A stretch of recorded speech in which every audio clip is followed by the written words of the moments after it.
Okay. Sherri, Hello. thank you so much for joining me Absolutely. here at Prosper. Yeah. So how has the show been for you so It's good. far? I mean, I'm so excited to be back in person with people and seeing the people that you've been working with and on Zoom for the last year and a half. So it's How has that been? So you're meeting some of your team? Or no, people my that you've team been is working here. with? A couple of my members are here, but just, any of your companies that you work with Absolutely. or that you've been Zooming for the last 16 months, it's really cool to see them in Absolutely. person. And just old friends that you've met online over the years. And It is odd to see people in person for the first time ever compared well, it's to great. just- And then you're you're like, can we hug? I know. Can we hug? And Yeah, do the fist bump, the elbow thing, the elbow tap. It's a world to figure out. It feels weird just to see smiles again. I mean, we were masked for so long, and we were mask shields and whatever we had to. Yeah. Now it's just everyone together all at the same time, trying to It's fantastic. catch up after a year. So this conversation it's about you, it's about your story, it's about Big Dot of Happiness, and talking through the progress of the brand, how you started the brand, how it grew, and also the fact that you sold just recently. Just very recently. Would love to pull that out because that is actually a really big deal. Big deal. And congrats, by the way, because it's really incredible. That is. I think it's kind of the all-American story.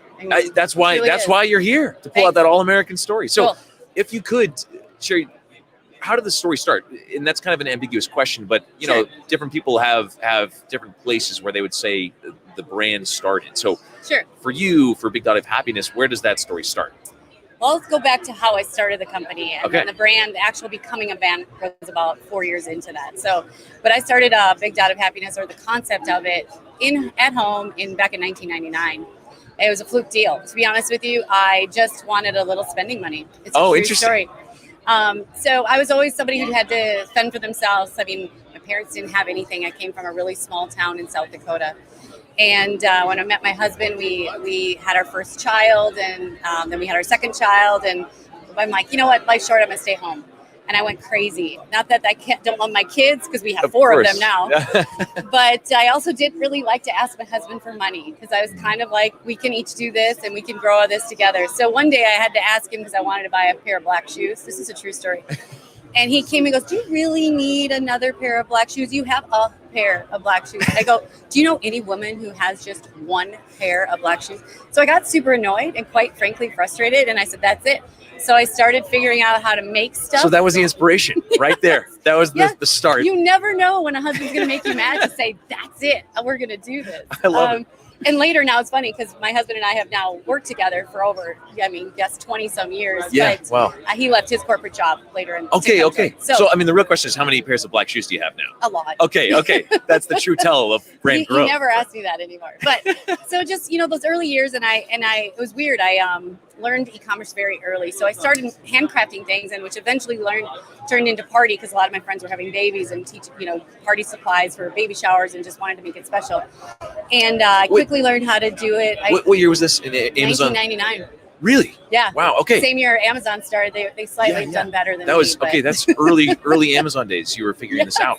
Yes. Incredible. I mean, I remember pulling out a Microsoft front page programming book to program my very first website. I mean, I was inspired, and I am not a programmer. I am not that type of woman, but I was like, I'm going to do this. And so I wanted to figure out how to early sell online. And I think I got really good at it. And actually to the point where I was selling more than I could do. And I think that was about the time I'm like, I need an employee. That early progress. So you, if I heard right, it sounded like you were making things by hand. Handcrafted. My first thing I ever made was character hooded towels for children. And we still have the original ones in our office. Wow. We show it new hires, because you can never forget how you started. You can never forget what got you there, right? Yeah. And so, I mean, I used to go to craft fairs, and then I said, I can't do this anymore. And that's how I built the first website. I'm like, how else can I sell this stuff? And then I would make gifts for baby showers. And then I started doing baby shower games for my friends. And then that's early events really started to help get the products out there. You were still making them by hand. You mentioned the first employee. So it got to a certain point, obviously, where you were selling enough to get there. Yeah, that's a hilarious story. My youngest son I had a customer on the phone, and I was trying to be a stay-at-home mom call, and I don't know how depth you want to get on this. No, go for it. The story's great. My little boy kept coming up to me while I was on the phone, and he'd say, and I had no idea what he was saying. And I was just like, go. I was telling the customer, went on, and I came back 3 times, and finally a little clearer said, running water. And I looked and he had water all the way up his pants. Long story short, he had flushed a toy down the toilet and it overflowed. And my husband came home from work because our bathroom into our kitchen had all flooded. And he's like, okay, Sherri, we need to get an employee. So that was the time. so many interesting moments of turning points here. And my husband worked for 3M, and on our fourth child, that was number 3, but our fourth child, he basically retired from his corporate gig, and we started the company together with 4 little babies, which is kind of a risk-taking moment. Wow. So he was the first full-time hire? Yes. Okay. So in a way. I mean, we did have a couple more prior to that, like someone who took over customer service and started making product on the side for me because the volume was getting bigger. So you were just on Amazon at that point in time, or no. you were selling on? No, we used to be old websites, had a lot of .coms, back in the era of a lot of Google prior to Panda and Penguin and all that fun. Yeah. I mean, I've seen it all. I really feel like I've been through the whole role of what e-com has done in the last 22 years. I'm excited to pull that out a little bit. Because it's so much, even over the last for sure 5-10 years, right? Yeah. When joining Amazon in 2012 is when we launched there, and I will tell you that is when the catapult occurred, and it's been no hold bar. Amazon has embraced us. I don't know if you've done any research on our brand or on myself. Yes. And I still feel so fortunate. I have got to know so many cool people and we've been in so many beta projects, and our brand is kind of a nimble brand because, and I guess I should tell what we do. So clearly we're a party supply manufacturer, but we are a creative company. So we make all of our own products in-house. So we have a design team. We then are a marketing company. We have an entire marketing team. And now we have production all in the US. So we are soon to be 3 buildings, and it is rocking and rolling. But it's cool to have that all under one roof. When you have creative manufacturing or creative marketing and manufacturing, you can move on a dime. You can do things quickly that others can't, and that's what I think is really doing. And then you have a platform like Amazon to expand. Once you figure out you can make stuff and you can load product and people can find it, you can move fast. Absolutely. Our record is a 42-minute sale. So wow. From load to order. The aspect of creating in-house, I think, is a place where a lot of people would like to get to. Yeah. Truly, to bring it all in-house, I see a lot of advantages with that. Yep. Is that something that has been present from the start? Yes. So we did a little bit of importing in the early years, so I have to be honest. We have always been B2C though. Yes. We never wanted to play in the wholesale arena. We dabbled, we should try this, and it was a nightmare. And I'm like, why as a brand do I have to go through a distributor or wholesalers to get my brand found when I know how to put my product online? So we just kind of said, no, I don't want that. I want the margin, and I want to take it to the customer. They're the ones telling us what we want, what they want. And so we just took that out. We never played in that arena. So we are always 100%. Always in-house. In-house. And we're now 100% in-house. Now 100% in-house. Mm-hmm. Why party supplies? So, I am a creative person. I'm an outgoing person, and I love to make people smile, and I love to be involved in all these amazing special occasions. So we call it just that goosebump moment when you can make someone feel like they're so happy and so thankful. And so our brand can do that every day, millions of orders doing that special thing, even if it's just a simple product like a banner that they're putting at their party or a game that they're playing or a party favor. We get to be involved in millions of celebrations every year. Who wouldn't love doing that? It's amazing. It's amazing. It's super cool. But it's in me. I throw a lot of parties. I mean, you should come to my graduation parties. Oh, yeah. Okay. They're like a wedding. They're a blast. Yeah, they're a blast.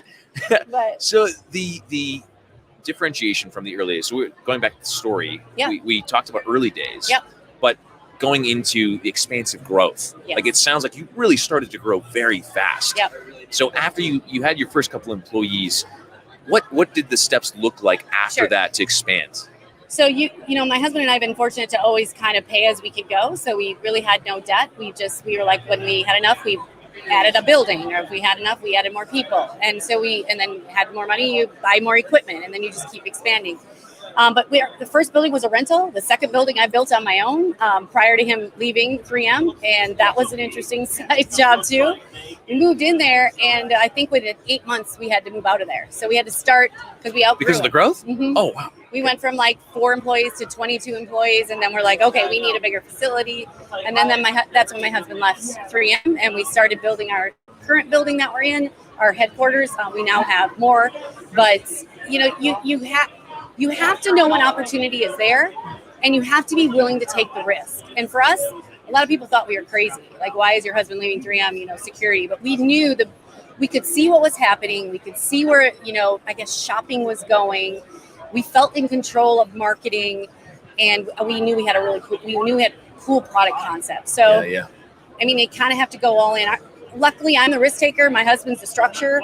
Thank God. It's a good combination. Thank God we had him. I always say he makes me look really good. Okay. I get all the credit, but he makes me look really good. So the involvement with Amazon is really interesting. It's outstanding. Big Dot's interaction, engagement, Amazon's engagement, like the mutual engagement interests me so much. Yeah. How did that happen? I don't know. Really? I mean, I was invited to a women's entrepreneur conference. They did it. I think the only one they ever had. And you had to apply for it, and I got selected. I was one of 300, and they did a video on me because they liked our story. And you can see it is in the series, day one of an entrepreneur. Okay. But it was more than that. I think the fact that our brand is its own brand, direct to consumer, truly embracing Amazon's platform. Yes. Because we can launch more product now because Amazon gave us the tool to put it in hands of customers no matter what they searched for. So, but they also like how fast we can move. Like, you have to be a big enough company that they can get good feedback from, sure. But you can move really fast to see, like, try betas, give them feedback, roll up, and it's been just dynamic. But I don't know if it's the story or just getting to know people, and I've done other videos for them, but I think it's just been a really nice partnership. It speaks a lot to the brand. It speaks a lot to what you've built, yes. and it's incredible because not many brands get to interact with Amazon in that way. So that's, one time really I went to their headquarters, and they used to. I don't think they do it anymore, but they used to. I think it's part of their customer engagement. They wanted to see the sellers. So my big mug, I walked around the corner, my huge face is like on the wall. And, oh wow! Okay. And I'm like, and they had my story there, and they had other sellers. So. They hadn't told you about this? No. Oh, okay. And it was so random. They're like, we wanted to show you this in person. I'm like, this is so great. And I was like, oh my God, my head was enormous. And since then, I'll be at shows, and random Amazonians will walk up to me and be like, I'm sorry, you were in my hallway. Like, I have to take a picture. Amazing. That is amazing. That is amazing. Great. Yeah. So leading up to the sale, you've sold. Yep. Sold recently sold. in September. When September. Did you, we closed in September. Oh, you closed. You closed in September. Yep. Okay. So that we process. Did close in September. You did. Sorry. Yeah. Okay. You have closed. Yep. We're done. Okay. Yeah. Oh well, now we're in massive growth. Now massive growth. Yep. So that's a big decision to make. Yeah. How? I guess the question in my mind is how did you know you're ready? Yep. I can answer that. So. Yeah. My husband and I did a lot of soul searching about let's get our company to X millions and let's get our EBITDA to X blah, blah, blah. Okay. So once we knew we were there, we're like, we have 4 children, and we've done a lot of research about second generation families, third generation family businesses. And it's hard. It's hard. Siblings will sometimes not longer speak to each other. And so we're like, we're not going to do that. We're not even going to give our kids the option to be a second gen. They have learned what entrepreneurship is. They are all going to do their own thing in some way, shape, or form. So we knew we wanted to take our business out for sale, and it was the right time. So someday I will write a book about this, because the last year was, quite frankly, the most crazy ride. So we took it out for bid, and we had an amazing result. We flew 9 companies from all over. And did management presentations. So this wasn't an aggregate. I know there's a lot of buzz here at the show. Sure. This was our doing prior to all this talk, and we knew it was time. We hired an M&A group out of the Twin Cities. Absolutely loved them, and to take us out, I guess. Sure. And anyways, had of the 9, we knew we had 7 possible strong LOIs coming in. Wow. We were like, we're done. We're going on vacation. Going to go see our child studying abroad in Budapest, and then the country shut down. When you own an event gathering business, you kind of go, oh. What was going through your minds when all this was happening? Because you had a plan laid out. Oh, bleep. Fill in the blank. That's huge. Yeah. A lot of questions probably go through your head. But I'll tell you what we do, and what we did best is what a good entrepreneur would do, which is pivot. And we did that, and we were able to pivot into how people were able to celebrate, which was drive-by stuff, do whatever. And we had the best May we've ever had in a history of our business. Let's just say investors came back, and we closed the deal in September. Amazing. So, and Amazing. we picked Alta Crest Capital out of Texas, and they have been I mean, we were very specific what we wanted. I still have passion for this brand. I want to still be in charge. I want to still grow us, but I have the ultimate goal of becoming a household name. I want to be the party headquarters. I want people to go, Big Dot of Happiness is where I buy my party supplies. So, and they wanted me to run it. They are letting me run it, and they're giving us, I mean, they're fully engaged, helping us grow, giving us the capital. The board is fantastic. Everybody says, are you sure? Is that really what's going on? But, you know, it's been 9 months. I can tell you, yes. I mean, it is really great. Full feedback. But you have to pick your partners right. Like I will say, not all of those partners that came back to the table, I felt that way with. So we feel very like we picked the right group, and we feel really confident in our future. Wow. Yeah. To be a household name is a really it's a big deal. It's an ambitious goal. It is. So I'm curious to break down what the biggest factors are that have led to this point in time, right? You've grown the business so much, you've sold, incredible achievement, and you're not stopping. You're continuing to grow. Yep. You're continuing to move towards this goal of being a household name. What are the most important factors that have brought you to this point? Let's start there, and then I'm curious to dig into what you have, the biggest things that will take you to the household name. Oh, what got us there? So as an entrepreneur, you have to be okay with failure. You have to be okay with moving fast and knowing that 8 of these 10 might not work, but 2 are going to work and they're going to be amazing. So you have to be able to do that. A lot of people get stuck with, I'm too scared to make this leap. And then they just stay in that zone that they're comfortable with. We've never done that. We reinvent ourselves indefinitely. Like we change constantly. We launch new product every day. I mean, this is something we do, and we're really good at it. So you have to be able to have the drive, and trust me, you're going to get beat down. I mean, we had so many roller coasters, up and down, cycles of business, but I feel confident in being able to find the next big thing and just keep driving. So, you know, for any entrepreneur out there, no, it's not going to be easy. You're going to get knocked down many times, but just get back up. Make sure you stay passionate. My last thing, you have to be having fun. I see a lot of entrepreneurs who just feel drained and just feel like I can't do this anymore. And that's your time to do a reality check. But if you can still say, I love what I do, just keep digging. You'll find what you need to do to get your business to the next level. What about Big Dot of Happiness? What about it really brought joy to you? Well, clearly what we sell. Yeah, right? yeah, okay. So, that's really important. Yeah, that's but really I'm a strong believer in culture. So our business and our concept of culture and our core values and what we do and our company, you know, just really embracing what we do and getting it. And it makes me smile. I like to lead people. I like to motivate people, no matter what position they hold in my company, whether they're my creative director or someone on the production floor that's putting our product together. I just want to make sure that we can give them the best environment, that they still feel their value for the company. And I think we've done a really good job. I mean, this last year has been hard. I'm sure it's been challenging. Super readjust, integrate new ways of managing, building a team. Spreading everybody out due to COVID, several buildings. Now, you know, just making a lot of new hires and, you know, just we all know labor issues this year and just making sure that you're not just a job, that you're more than that. Yeah. So okay, I want to go back to the failure thing, because that's something that everyone can relate to. It's my number one core value. Fail forward. Fail forward. Yeah. That's a key principle, and obviously you've done exceptionally well at continuing after falling. So what picked you back up? Like when you fell, when you failed, what did you do to pick yourself back up? Like, what about moving forward? What kept you going through those failures? You have to believe that something good is going to happen. You have to have, you know, I think one time I remember we hit that hard wall of panda, penguin years. You walk in and you're like, where did 50% of our orders go? Like that.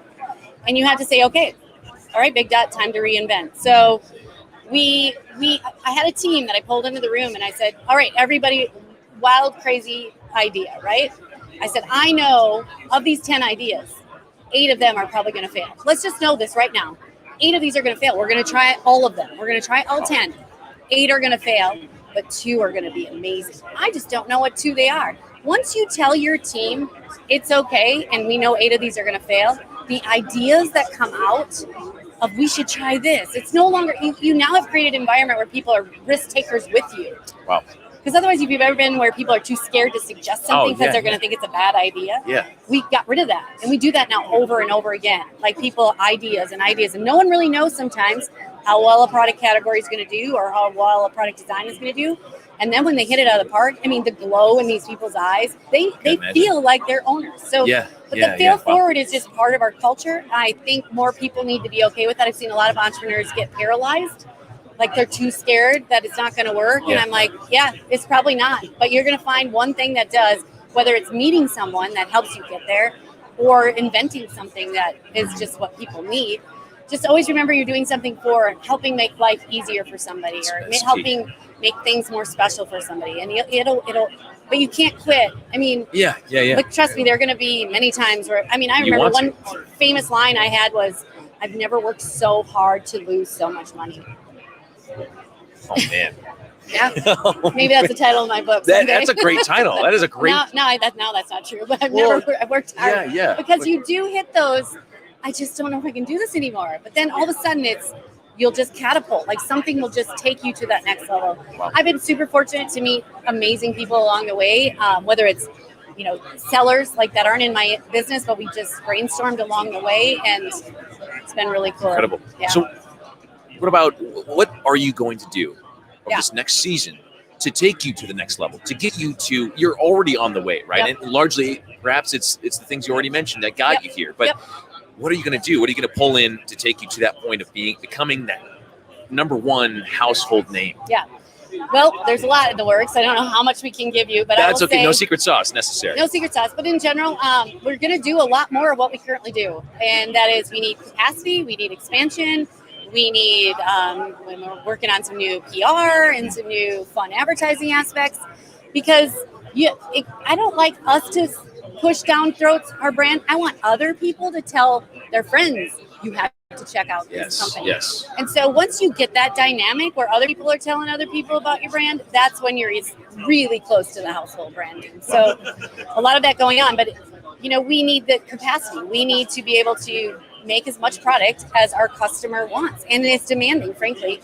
And so we also know there's all the changes in retail that just has occurred. Yes. We know we are and can grab a ton of market share right now, and people need to know when that time is, and then they need to have the investors behind them that say, we hear you, we see it, let's go. And speed wins. So some cool stuff going on. I want to pull out some aspects of just e-commerce in general, of retail.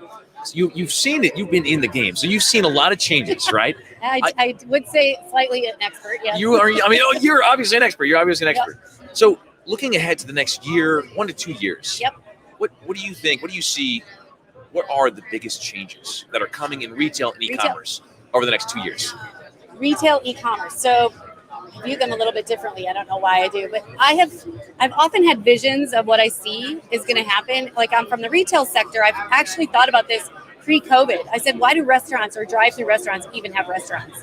Everybody's lazy. They just want to drive through. We're all in a hurry. I go, why do they just not have drive-throughs? And now you saw it during COVID. Like all the restaurant stores closed, but they've mastered how to have the drive-through experience.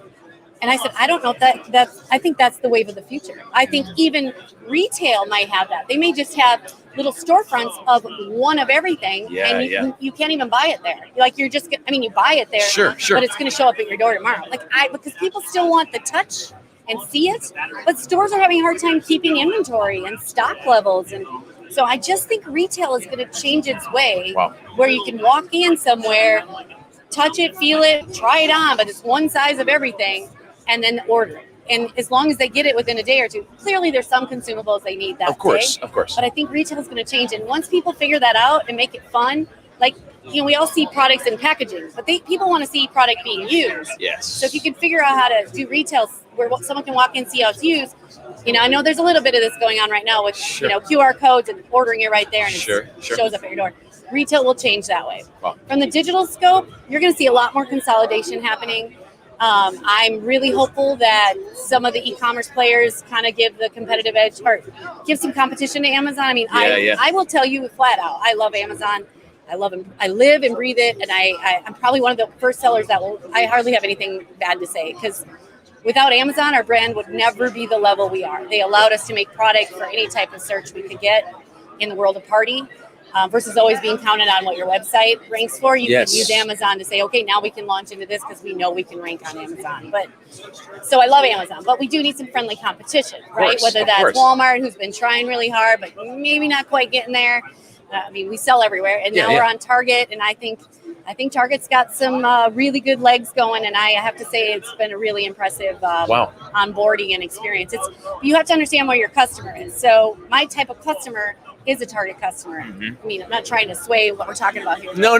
But, this is great. Full e-commerce, I think one of those, maybe all three of them will give some run for the money. But we do, nice competition would be great, so we wouldn't all have to have all these fees. But you can't stop the logistics. I know Amazon's logistics is the best. I love it. There's a lot of cool stuff coming down the pipe. We used the on-site program for a long time, and that just ended. So there's a lot coming down. They're getting better and better at logistics. And as a consumer brand, you want to get your product to the customer's hands as convenient and as fast as possible. And if that's going through Amazon, that's what you do. Amazon's got that down. Yeah. There are people that are coming up that are trying to challenge that, to try and provide that for every other provider. I mean, cross-platform, multi-platform, it's huge. And that is, I mean, that's going to explode, or it already is exploding this year. You're going to see, I mean, we just jumped 10 years in the last year. We all know this, right? So everybody, and even grandma's not going back to the store. Oh, no, grandma's not going back to the store, no. She loves e-commerce. Grandma loves Amazon. Grandma loves Amazon. So international. Yep. What about international? Where does that fit into play with e-commerce? We were actually the first seller in Australia, in the Amazon Australia warehouse. It was too early there. They didn't know what Amazon was. So we didn't have a successful ride. We'll go back now because more and more consumers use it. We'll use Amazon for as much international as we possibly can. It's just easier. I don't see us in brick and mortar at this point unless we can do some kind of end cap nice discussion with Target or something like that. Yeah. But international is absolutely something that I think is really cool to play. We're using their remote fulfillment. It's super easy. Turn on, go to Canada, Mexico. We're doing that right now. Sure. Good results. So we know customers want our product. We just need to make more product. Yeah, absolutely. Well, Sherri, thank you so much for sharing your story. Thanks for being here. Incredible story, incredible progress. Thanks. I wish you the best of luck as you build towards being that #1 household name. Thank you. Congrats on the sell. I mean, that's huge. How can people get in touch with you or follow your story, follow Big Dot of Happiness to just follow along with the journey? So I would recommend everybody just go to bigdotofhappiness.com. And we have a great timeline. I don't know if you want to see just the evolution of our brand. We show how it's evolved. Or you can check me out on LinkedIn, Sherri Yukel, or my Sherri at bigdotofhappiness.com. So. Amazing. Well, Sherri, thank you again, and enjoy the rest of Prosper. Thank you. Awesome. Thanks.